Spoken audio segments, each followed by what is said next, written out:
Hola, buenas tardes, ¿cómo les va? ¿Qué tal? Buenas tardes, profesor. Hola, profe. Bueno, acá estamos, ya vamos a arrancar la segunda parte de la materia. Antes de arrancar, les quería avisar por el tema del recuperatorio. El recuperatorio lo vamos a estar haciendo el miércoles que viene a las 4 de la tarde. Sin perjuicio de eso, ya les aviso que hay clase normal. A pesar del recuperatorio, a las 6 de la tarde hay clase normal. Empiezo tomando yo a las 4 y después termina, a lo sumo terminará Juliano de tomar, pero no, bajo ningún concepto vamos a suspender la clase por el recuperatorio. No tenemos tiempo, es lo que menos sobra y no vamos a andar perdiendo tiempo con los recuperatorios precisamente. Así que el recuperatorio a las 4, reitero, y luego a las 6, clase normal. Bien. Ahora, como ya les digo, hoy nos toca arrancar la segunda parte de la materia. Digamos, ya ustedes han visto con el titular la Constitución Nacional, y en la primera parte de la materia hemos desarrollado cómo llegamos a esa Constitución, y ya hemos visto cómo se incorpora Buenos Aires al resto del país luego de la secesión y la firma del Pacto de San José de Flores en 1859, la primera reforma que sufre la Constitución del 53, que es la del 60, y ahora tenemos que ya vamos a arrancar la historia constitucional propiamente dicha. Es decir, la historia que surge como consecuencia de los gobiernos elegidos constitucionalmente y cómo se fue gestando y consolidando el Estado federal a la luz de la propia Constitución Nacional y de las normas fundamentales que fueron regulando el texto constitucional. Así que eso es lo que vamos a comenzar a ver ahora. Me quedó un punto que les dije que no se los tomaba en el parcial, que está allí perdido en la bolilla número 8, el último punto, que era control de constitucionalidad, que prefería abordarlo después del parcial, así que eso es lo que vamos a desarrollar ahora. Hoy vamos a ver con lo que es el control de constitucionalidad, ahora vamos a hablar de esto, y vamos a desarrollar también ya un poco lo que fue la presidencia de Mitre, y vamos a ver el tema de la cefalía presidencial. Con respecto a supremacía y control de constitucionalidad, ya les digo, no es un tema que evalúe en el parcial. Les voy a dar un trabajo práctico para lo que es control de constitucionalidad, porque me parece que es más una cuestión para que ustedes vean en la práctica que para estudiarlo en forma teórica. Yo les voy a dar las bases teóricas de la supremacía y control, y ustedes van a ser evaluados en cuanto a este punto específicamente con el trabajo. Se los voy a dar después de la semana que viene, en ese sentido, quédense tranquilos. Y después el tema de la cefalía presidencial, que es el otro tema que vamos a ver hoy. Tienen un texto mío para estudiar ese tema, así que con eso los temas de hoy están cubiertos con el trabajo y la bibliografía que van a usar para el trabajo, y el tema de la cefalía con un texto mío, que está cargado en las dos plataformas digitales. Antes de arrancar, ¿alguien que me quiera preguntar algo?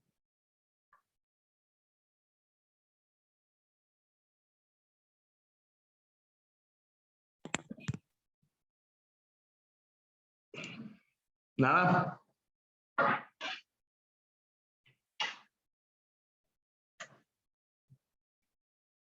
Bueno, entonces arrancamos.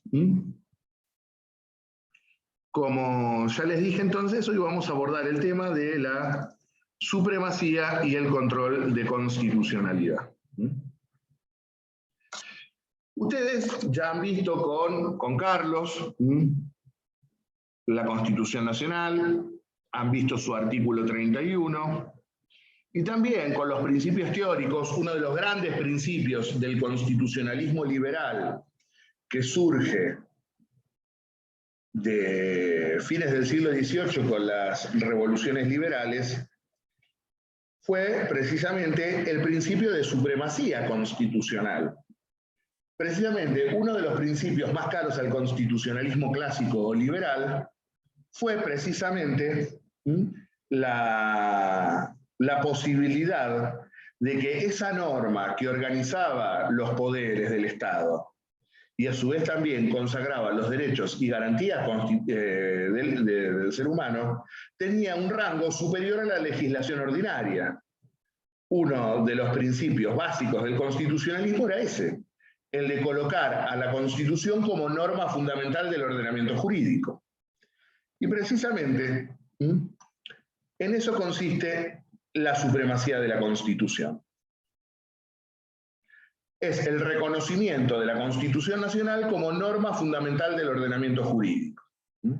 Es la norma fundamental del ordenamiento jurídico. ¿Y esto qué significa? Como norma madre, que está por encima de todas las demás normas, cualquiera que éstas sean, del orden jurídico estatal. La Constitución es esa, es la norma fundamental del ordenamiento jurídico, a la cual nosotros le asignamos un contenido específico, como han visto con Carlos en la bolilla 1. Es la norma fundamental del ordenamiento jurídico, pero con un contenido particular. La organización del poder en funciones, lo que denominamos vulgarmente división de poderes, y el reconocimiento de los derechos y garantías individuales. Ese es el contenido que tiene esta norma fundamental. Ahora bien, ¿en qué consiste el control? ¿Cómo hacemos efectivo este principio de supremacía? Porque desde el punto de vista teórico, claro, no hay discusión. La Constitución es la norma fundamental. Pero sabemos que hay actos de la administración, normas que a veces dicta el Congreso de la Nación, que son reñidos con el texto constitucional, que se apartan del texto constitucional, que chocan con el texto constitucional. En consecuencia, para resguardar ese principio de supremacía de la Constitución, es que tenemos los mecanismos de control de constitucionalidad. El control de constitucionalidad no es nada más ni nada menos que eso, los mecanismos institucionales o el mecanismo institucional en singular para hacer efectivo el principio de supremacía de la Constitución. No es nada raro. Hasta acá no hay nada raro. ¿Me siguen hasta acá? Sí, profe. Bien. Ahora, no hay una univocidad en cuanto al control. ¿Con esto qué es lo que quiero referir? Hay varios sistemas de control de constitucionalidad que los podemos ubicar en dos grandes grupos. Por un lado tenemos los sistemas políticos de control de constitucionalidad y por otro lado tenemos los sistemas judiciales. ¿En qué consisten, precisamente? Ahí están los dos sistemas. Por un lado los sistemas políticos y por otro lado el sistema judicial. Que a su vez el sistema judicial puede estar concentrado en un órgano específico del Poder Judicial, en un único órgano del Poder Judicial, ese es el concentrado, o puede estar depositado en varios organismos del Poder Judicial o en todos los organismos del Poder Judicial, que es lo que denominamos control difuso. Ahora vamos a ir viendo cada uno de ellos. Cuando hablamos de control político de constitucionalidad, ¿a qué nos estamos refiriendo? Como su propio nombre lo indica, está a cargo de un órgano de naturaleza política, o está a cargo de los poderes políticos del Estado. Es decir, que está fuera del ámbito del Poder Judicial, ya sea en el ámbito del Legislativo o del Ejecutivo. ¿Cómo se gesta el control político de constitucionalidad? El control político de constitucionalidad es un invento francés, por decirlo de alguna manera. Tiene sus principales teóricos en el abate Emmanuel Sieyès, quien fuera precisamente el creador del concepto de poder constituyente, también es uno de los principales teorizadores del control político de constitucionalidad, y otro gran teórico del derecho constitucional francés del siglo XIX, como fue la figura de Benjamin Constant. Estos fueron los principales teóricos del sistema político. En efecto, Constant era un monárquico, consideraba que el poder debía seguir estando en manos de un monarca, pero controlado por la Constitución y un parlamento.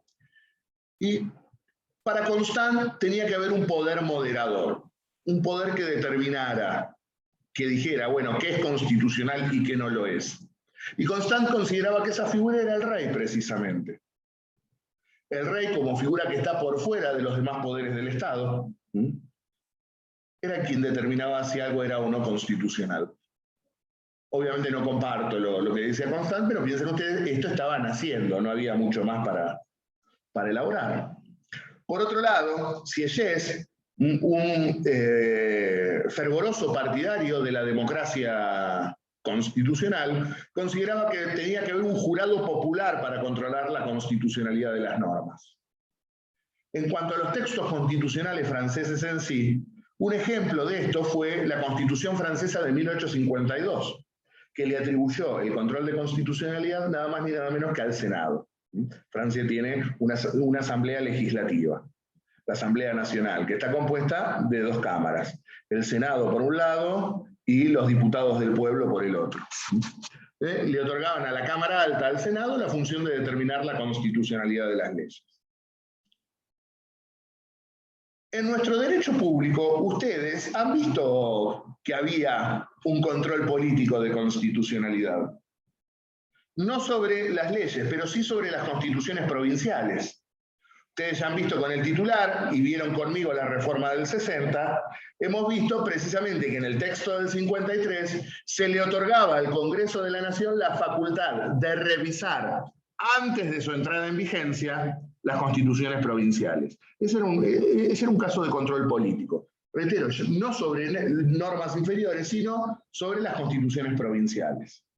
Experimento que también hemos visto fue dejado sin efecto con la reforma de 1860.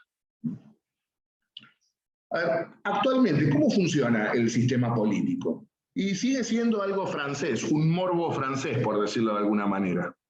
Un poco de amor francés también, como decían los Redondos. Actualmente, el sistema político por excelencia es el sistema francés que ha estado consagrado por la Constitución de la Quinta República, creada en el año 1958, una constitución hecha a medida del general de Gaulle, como dijera un gran constitucionalista francés como es Maurice Duverger. Y este control está a cargo de un órgano político, un Consejo Constitucional, que allí, a título ilustrativo, le pongo, está integrado por 3 miembros nombrados por el presidente, 3 por la Asamblea Nacional y 3 por el presidente del Senado. Es decir, es un órgano de naturaleza política, es un órgano político, y es el que tiene a su cargo verificar que las leyes sean constitucionales o no. Ahora, tiene una particularidad del sistema. El control de constitucionalidad se ejerce antes de que la norma sea promulgada, antes de que la ley entre en vigencia. Es decir, la verificación es ex ante. Antes de que la norma entre en vigencia, para no mandarnos macana, verificamos, estudiamos si es constitucional o no. Si se considera que la norma es inconstitucional, nunca verá la luz del día. Directamente no entrará en vigencia. Es mortificada antes de que entre en vigencia. Es un control previo y ejercido por un órgano político.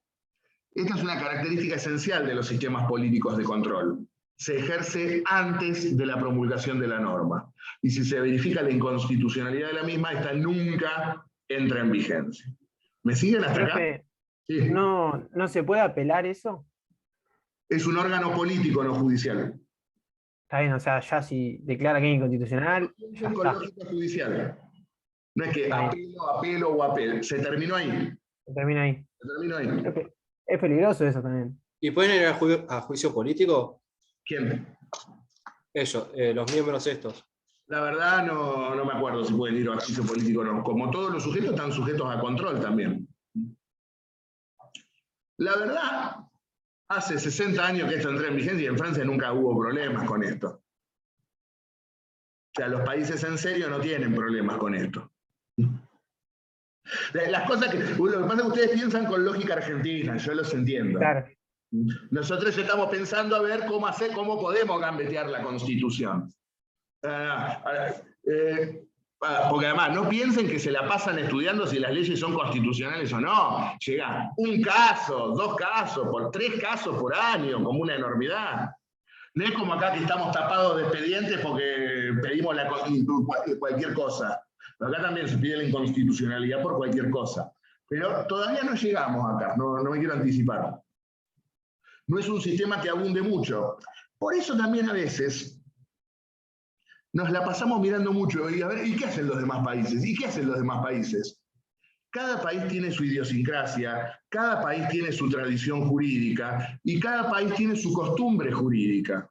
Por lo tanto, para los franceses esto no es raro, porque lo vengo diciendo desde los primeros teóricos del constitucionalismo francés, de la Revolución para acá, nunca a nadie se le ocurrió otra cosa que no fuera esto. Entonces, para ellos es algo natural. Nosotros lo vemos como algo peligroso, porque es raro. Porque nosotros no imaginamos lo que sería un órgano político controlando la constitucionalidad, sería un desastre. Igual lo que tenemos es un desastre también, porque en realidad el desastre somos nosotros, no el sistema. El problema somos nosotros, no el sistema.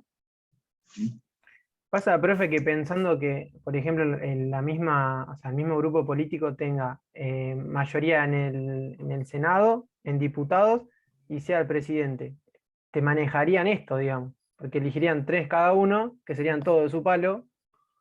No, pero no lo piensen como acá que nombras a cualquiera. No, está bien. Pará. No, acá les pongo así a título ilustrativo cómo se conforma. Ustedes no saben los requisitos que se tiene para tener acá. No es que pones a tu puntero político en el Consejo Constitucional. Mínimo, titular de cátedra. De ahí para arriba. No vas a tener a un Macri o a una Vidal que apenas saben leer. O alguien del otro lado para no herirse susceptibilidades, todo esto que está agrietado. Igual hay para repartir para todos lados acá, así que. O Michetti que dice que Jujuy no está en Argentina. Bueno, para Michetti tendría que volver a la escuela primaria, pobrecita. Y esa mujer fue vicepresidenta, Dios mío. Bueno, pero sigamos. Entonces, es un órgano político, el control se ejerce antes de la promulgación de la norma. Es un sistema que también previó la Constitución irlandesa de 1937. Irlanda es una cosa rara, inclasificable, porque uno la asociaría más a la tradición jurídica anglosajona, en virtud del tiempo que los irlandeses estuvieron bajo el yugo británico. Sin embargo, han adoptado un sistema continental, creo que a propósito para diferenciarse de los ingleses. Y también cuando existía el viejo bloque del Este, el viejo bloque soviético de Europa Oriental, las constituciones que preveían un régimen de asamblea, como se lo denominaba, basado precisamente en la Constitución francesa de 1793, tenían un sistema similar. Ahora bien, este es el sistema político. Vamos al otro, que es el que más nos interesa a nosotros, porque es lo que tenemos. El sistema judicial. Sistema judicial, reitero que hay de 2 tipos, uno concentrado y otro difuso. El concentrado, como ya lo mencioné, implica que es un único órgano del Poder Judicial quien tiene en sus manos el control de constitucionalidad de las leyes. Ese órgano generalmente es una corte o tribunal constitucional. El sistema judicial concentrado fue ideado nada más ni nada menos que aquellos que ya vieron Introducción al Derecho, lo deben haber visto hasta en la sopa. Me refiero a la figura de Kelsen. Kelsen, con su teoría pura y su sistema de producción normativa, fue el primero en prever la existencia de tribunales constitucionales, órganos específicos del Poder Judicial que pudieran ejercer el control de constitucionalidad de la norma. Esto surge con la Constitución austríaca de 1920, redactada por el mismo Kelsen. También fue tomada por la Constitución checa, que tiene como fuente la austríaca, también del año 20. Y el sistema judicial concentrado tiene una particularidad. Una vez que se declara la inconstitucionalidad de la norma, la misma queda derogada. A diferencia del sistema político, el control es posterior, es decir, la norma ya entró en vigencia. Pero una vez que ha sido evaluada por el Tribunal Constitucional y el Tribunal considera que la norma es inconstitucional, la misma queda derogada. Murió. En el otro no nacía, porque era anterior. En esta, ¡pum!, la liquidamos a la ley. El sistema judicial hoy es mayoría en Europa continental.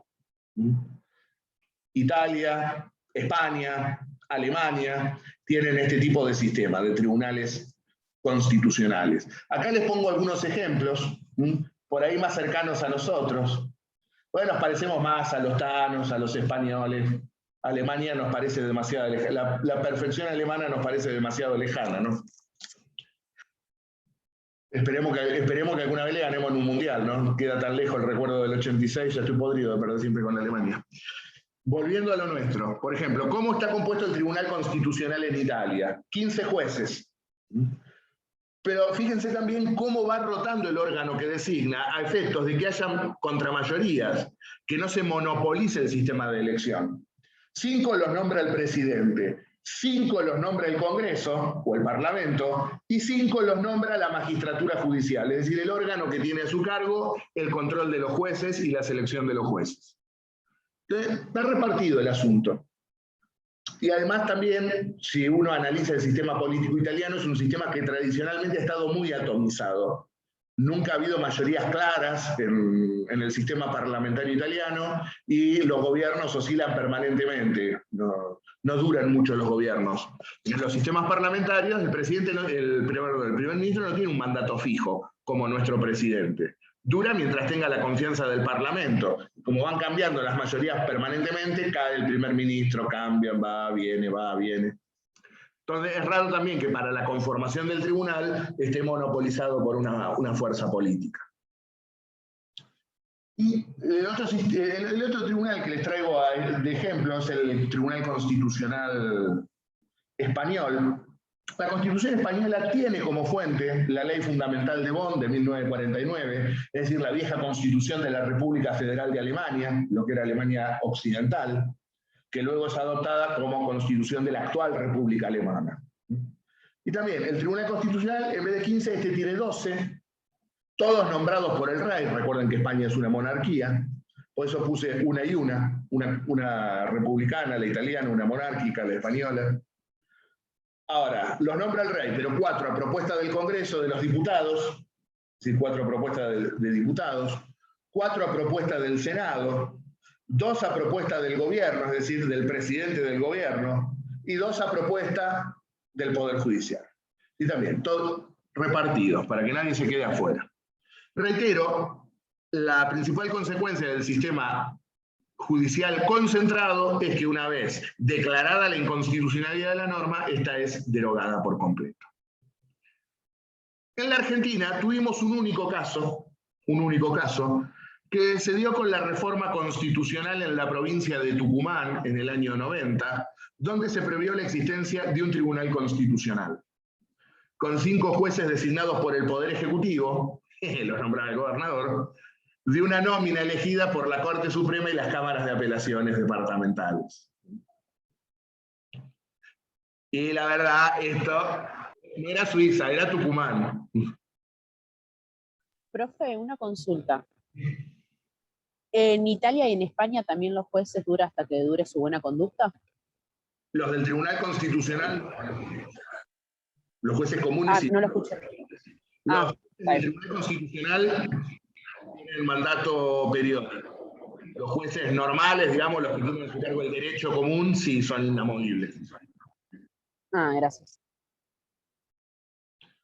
Bueno, muy lindo esto que pusieron los tucumanos en la Constitución, nunca entró en vigencia, nunca lo pusieron en práctica. Era letra muerta prácticamente, y lo derogaron en el año 2006. Así que no sabemos cómo podría haber funcionado en la práctica, porque nunca se calentaron en poner en vigencia el tribunal. Estaba plasmado en la Constitución, pero nunca crearon el Tribunal Constitucional.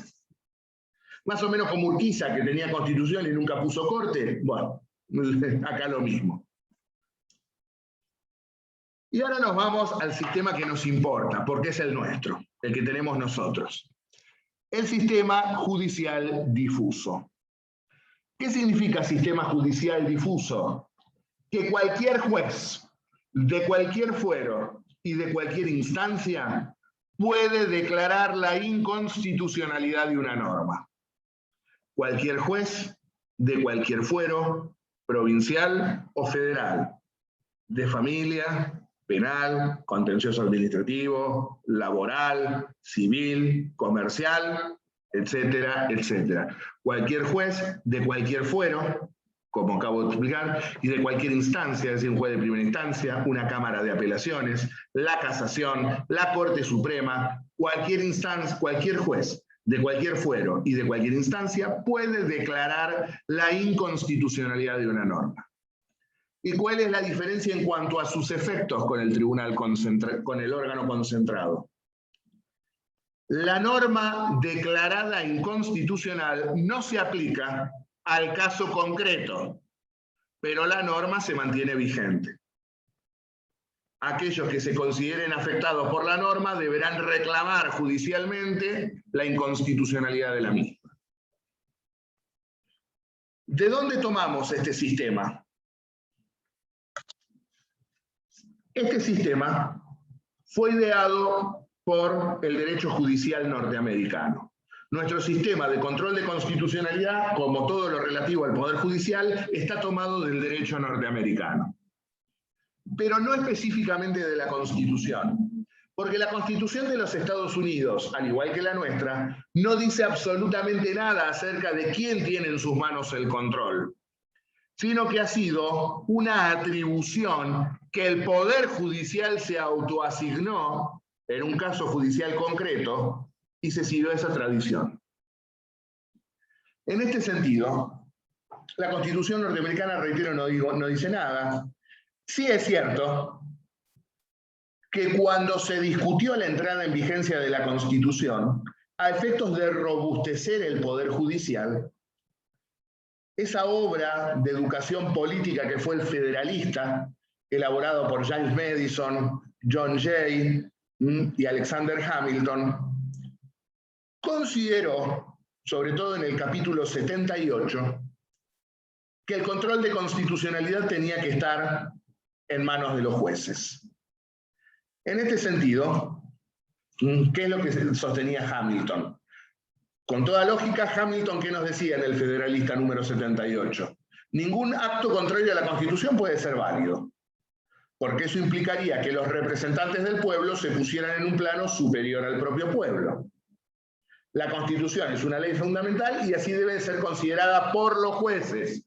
Acá es donde están las bases del sistema judicial, en el Federalista número 78. Los encargados de aplicar la Constitución son los jueces, por lo tanto también son los encargados de controlar que las normas dictadas por los poderes políticos, principalmente el Congreso, respeten la manda constitucional. Es a los jueces a quienes les corresponde interpretar la Constitución y en consecuencia es a los jueces a quienes les corresponde declarar o no la inconstitucionalidad de una norma. Y siempre, como decía Hamilton, si hay discrepancia entre la ley y la Constitución, debe preferirse la Constitución. Y esto se reafirmó cuando en el año 1803 llega por primera vez a la Corte Suprema de los Estados Unidos un caso en el cual se solicitaba la declaración de inconstitucionalidad de una norma. Es prácticamente el hito fundante del control de constitucionalidad judicial. Acá surge el control judicial difuso de constitucionalidad. El primer caso de toda la historia es el caso Marbury versus Madison. ¿Qué es lo que ocurrió con este caso? ¿Qué era lo que había ocurrido? En 1803 se produce la renovación presidencial de los Estados Unidos. Perdón, en 1801 se había producido la renovación presidencial. John Adams, primer vicepresidente y luego sucesor de Washington, es decir, el segundo presidente, había perdido las elecciones a manos de Thomas Jefferson. Miren los nenes que estoy nombrando, ¿no? Washington, Adams, Jefferson. Y un par de días antes de irse, Adams decidió marcarle la cancha a su sucesor. Nombró a diestra y siniestra 35 jueces de distrito. Es decir, una semana antes de irse, el maestro nombró 35 jueces. A tal punto que no llegaron a perfeccionarse todos los nombramientos. Cuando asume Jefferson, dice, no, este con qué derecho me nombra a todos estos jueces. Por lo tanto, Jefferson, aquellos nombramientos que no estaban perfeccionados, estaba el decreto de designación, pero no llegaron a tomar posesión de los cargos, les anuló la designación, no los nombró. Uno de ellos era este pibe Marbury. Y Marbury decidió reclamar ante la Corte Suprema de los Estados Unidos. Allí Marbury peticionó y la Corte decidió tratar el caso. Corte de los Estados Unidos, presidida por quien fue el que le dio la identidad manifiesta a la Corte norteamericana, quien le dio los ribetes, las bases institucionales, los fundamentos institucionales que tiene hoy. Me refiero a la figura de John Marshall. Y allí Marshall, en esta célebre sentencia, ¿qué es lo que dirá? Miren, el pueblo tiene el derecho original de establecer los preceptos fundamentales para su gobierno. Eso no cabe ninguna duda. En nuestro sistema constitucional, el soberano es el pueblo. Y a través de la Constitución marca las reglas del juego. En consecuencia, esa norma que marca las reglas del juego, esa voluntad suprema del pueblo plasmada en la Constitución, es la que organiza el gobierno y deslinda qué le corresponde a cada uno de los poderes del Estado. En consecuencia, ¿cuál es la función para Marshall de la Constitución? Establecer límites para los poderes que no pueden ser traspasados.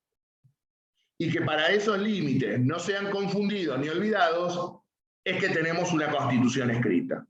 Para recordarnos que a ver, usted se está excediendo en sus atribuciones, lea la Constitución. Y lo fundamental es lo que sigue a continuación. ¿Cuál es el silogismo que plantea Marshall? O la Constitución es una ley suprema, inmodificable por los medios ordinarios, o bien está en el mismo plano que las leyes comunes, y es alterable cuando al Congreso se le antoje, cuando al Congreso le plazca modificarla. Entonces dice, estas son las dos opciones. Si la primera parte es cierta, es decir, la Constitución es la ley suprema, entonces una disposición legislativa contraria a la Constitución no es una ley. Si la hipótesis correcta es la segunda, es decir, Constitución y leyes están en un mismo plano, entonces las constituciones escritas, dice Marshall, son intentos absurdos de limitar un poder que por su propia naturaleza es ilimitable. ¿Y a quién le va a corresponder determinar si se han traspasado o no esos límites? A nosotros, al Poder Judicial.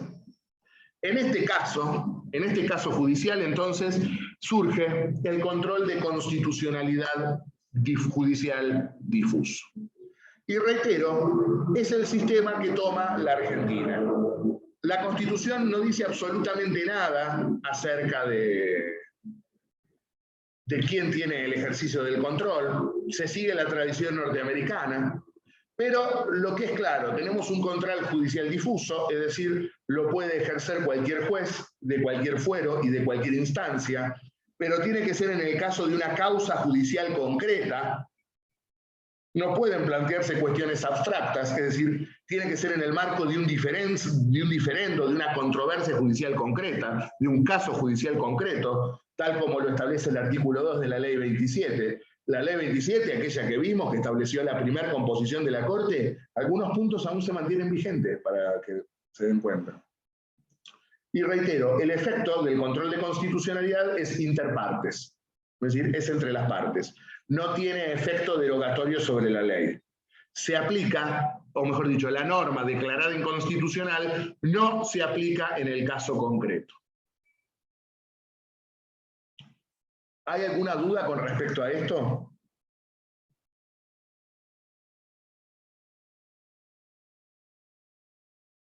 Ninguna, profesor. Bien, ahora, este principio de que solo se aplica el caso concreto ha ido flexibilizándose con el correr del tiempo. ¿Por qué digo esto? Pues claro, a veces lo que genera es la saturación del sistema, porque si todos tenemos que ir a pedir la inconstitucionalidad de la norma, el sistema se satura. Por otro lado, al no tener un sistema de jurisprudencia vinculante, al no obligar los precedentes del superior, hay una anarquía en cuanto a la interpretación de las normas. Un juez me dice A, otro juez me dice B. Entonces, en un caso concreto, ya en primera instancia me reconocieron el derecho o me declararon inconstitucional la norma. En otro, los jueces no quieren, entonces tengo que llegar a la corte. Es muy anárquico el sistema judicial argentino. Por lo tanto, se han admitido excepciones a esto y se ha permitido, por ejemplo, que en determinados casos, cuando haya intereses homogéneos afectados por esa norma, la declaración de inconstitucionalidad surta efectos hacia todos aquellos que pueden estar afectados por la norma. Esto lo dijo hace muy poco, hace muy poco, parece que fue ayer, pasaron 12 años ya. En el año 2009, la Corte Suprema de Justicia de la Nación en el caso Alavi. Allí se planteó una acción colectiva o de clase. Las acciones de clase son estas, cuando un número de ciudadanos peticiona, no solamente en defensa de sus intereses, sino de aquellos que puedan tener intereses similares protegidos o afectados por la norma. Está tomado de las class actions del derecho norteamericano. Y lo que se pretendía era la declaración de inconstitucionalidad de la llamada ley espía, aquella por la cual las comunicaciones telefónicas quedaban automáticamente grabadas y a disposición de los poderes del Estado. Era una violación flagrante a la intimidad personal.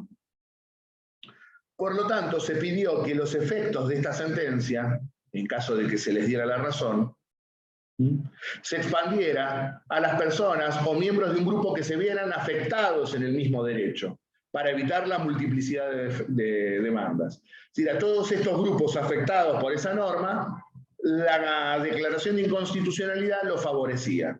No habían sido parte en el pleito, pero tenían un interés similar al afectado. En consecuencia, en ese marco, en ese grupo, tenía efectos para todos, haciendo efectivos y operativos derechos y garantías constitucionales. ¿Esto saben dónde se da mucho? En lo que es materia de defensa del consumidor. Sobre todo por ejemplo, en materia de tarifas de servicios públicos. Pasó con el gas. Exacto. Por ejemplo, vieron que ustedes tienen categorías residencial 1, residencial 2, comercial. Bueno, supongamos que un consumidor residencial 1 pedía la inconstitucionalidad del aumento. Si se la daban, surtía efectos para todos aquellos comprendidos en esa categoría, todos los residenciales de clase 1. Es decir, no a todos los consumidores genéricamente, a los que formaban parte del mismo grupo, de la misma categoría de consumidores. ¿Vamos hasta acá? Sí, sí. Bueno, al igual que en el derecho norteamericano fue la Corte la que determinó la función del Poder Judicial, ejercer el control de constitucionalidad sobre las leyes. Reitero, hemos visto que tanto la Ley 27 como la 48 tuvieron como fuente la Judiciary Act norteamericana de 1789. Y la primera vez que la Corte se abocó a tratar una cuestión de constitucionalidad fue en el caso Sojo, del año 1877, si no me acuerdo mal, 1867, en la cual se planteaba la inconstitucionalidad de una disposición, en este caso de la Cámara de Diputados, que había dispuesto la privación de libertad de un caricaturista. A algunos diputados no les gustó cómo fueron caricaturizados luego de un debate parlamentario en un diario, y este fue a presenciar el debate y se encontró con que lo metieron prisionero. Entonces, por primera vez allí la Corte se abocó a tratar la constitucionalidad de la norma. En realidad, pateó la pelota para afuera, no dijo ni que sí ni que no, dijo: la Cámara de Diputados no es tribunal de origen para que yo pueda ejercer mi judicatura. Es decir, no habían seguido las instancias judiciales. Me cayó acá una resolución de la Cámara que no es ley, no es nada. Cuando